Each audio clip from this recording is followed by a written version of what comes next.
Students पूछते हैं कि रिटेल लेक्चर की ऑडियो अगर 1 मिनट से भी कम है तो हम नोट्स कैसे बनाएंगे, इतनी जल्दी में इतना सारा कंटेंट कैसे लेंगे कि अच्छा स्कोर आए। तो मैं आज दिखाती हूँ कि अगर एग्जाम में ऐसा हुआ आपके साथ तो आपको नोट्स कैसे बनाने हैं और बोलना कैसे है। लुक एट दिस क्वेश्चन, इसकी ऑडियो सिर्फ 52 सेकंड्स की है।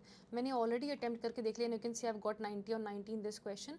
और ये इसकी स्क्रिप्ट है, मैं आपको बताती हूँ कि अपने नोट्स कैसे बनाने हैं। So these are my notes, ignore the hand writing, बस आपको समझ आना चाहिए, आप उस अकॉर्डिंग लिखना, चाहे आप हाफ वर्ड लिख रहे हो चाहे फुल वर्ड लिख रहे हो।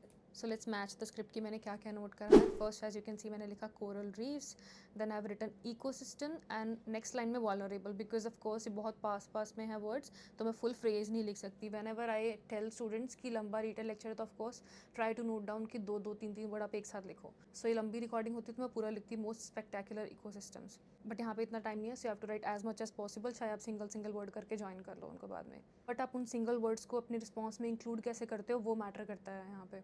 नेक्स्ट यू कैन सी मैंने लिखा protect the reefs and animals and plants rely, मैंने ये सिंगल वर्ड लिखा, I will just make a sentence out of it myself. Next sentence में मैं ज़्यादा नहीं लिख पाई because I was writing this whole sentence, तो I have written use reefs to survive, यहाँ पे मैंने लिखा है। इसके बाद I have just written biologist and Fiji, single single word आप लिख सकते हो बट एज लॉन्ग एज कि आप ज़्यादा से ज़्यादा इंपॉर्टेंट वर्ड्स कवर अप कर लो। Then I have written series of isles and Pacific Ocean. उसके बाद ये कंप्लीट सेंटेंस मुझसे मिस हो गया because I was writing two phrases which are very close to each other. Then I have written one big park.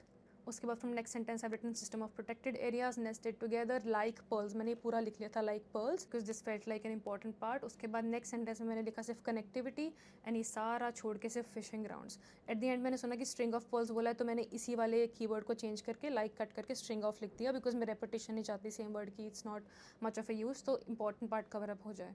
So you can see मैंने काफ़ी ज़्यादा single words भी लिखे हैं इसमें, बट मेक श्योर कि इंपॉर्टेंट वाले आप कवर अप कर लो, आप रैंडमली कुछ भी वर्ड्स नहीं लिख सकते। Now listen to the audio of my response and properly समझने की कोशिश करो मैंने इन सिंगल वर्ड्स को कैसे कनेक्ट करा।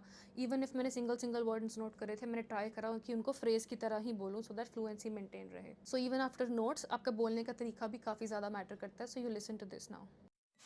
The primary focus of the lecture was coral reefs.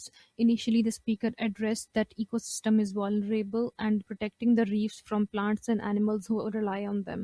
Additionally, he explained using reefs to survive and biologists and Fiji. Moreover, he talked about Fiji is a series of islands and Pacific Ocean.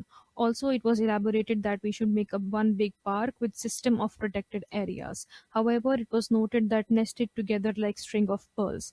In the end, connectivity was highlighted. To conclude, the lecture provided an overview of coral reefs and fishing grounds.